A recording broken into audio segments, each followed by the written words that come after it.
বরিশাল পল্লী বিদ্যুৎ সমিতি একের চেয়ারম্যান ও সিনিয়র সাংবাদিক হুমায়ুন কবির খানের ইন্তেকাল মুলাদি থেকে আমাদের সিনিয়র রিপোর্টার মনিরুজ্জামানের পাঠানো তথ্যচিত্র।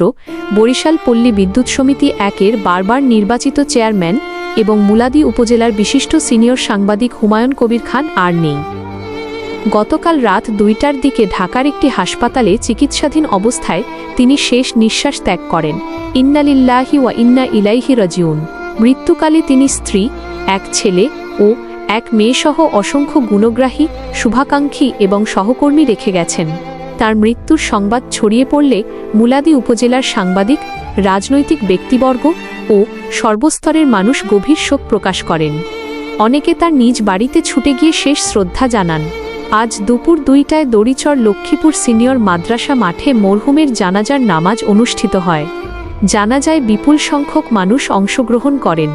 এ সময় উপস্থিত ছিলেন মুলাদি উপজেলা জাতীয়তাবাদী ছাত্রদলের সদস্য সচিব জুলফিকার আহমেদ বিল্লাল সর্দার, মুলাদি সদর ইউনিয়নের সাবেক চেয়ারম্যান ও বিএনপি নেতা কবির মল্লিক, মুলাদি উপজেলা সাংবাদিক ঐক্য কল্যাণ পরিষদের সভাপতি মনিরুজ্জামান, মুলাদি প্রেসক্লাবের দপ্তর সম্পাদক মিরন সর্দার, মুলাদি পৌর জাতীয়তাবাদী ছাত্রদলের সভাপতি সোহানুর রহমান হাওলাদার, মুলাদি অনলাইন প্রেস ক্লাবের সাধারণ সম্পাদক শামীম সর্দার সহ বিভিন্ন রাজনৈতিক, সামাজিক ও সাংস্কৃতিক সংগঠনের নেতৃবৃন্দ। এছাড়াও দূর দূরান্ত থেকে আগত আত্মীয় স্বজন, শুভাকাঙ্ক্ষী এবং স্থানীয় গণ্যমান্য ব্যক্তিরা জানাজায় অংশগ্রহণ করেন।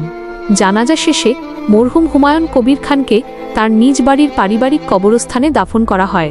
দাফন শেষে মরহুমের রুহের মাগফিরাত কামনা করে বিশেষ দোয়া ও মোনাজাত অনুষ্ঠিত হয়।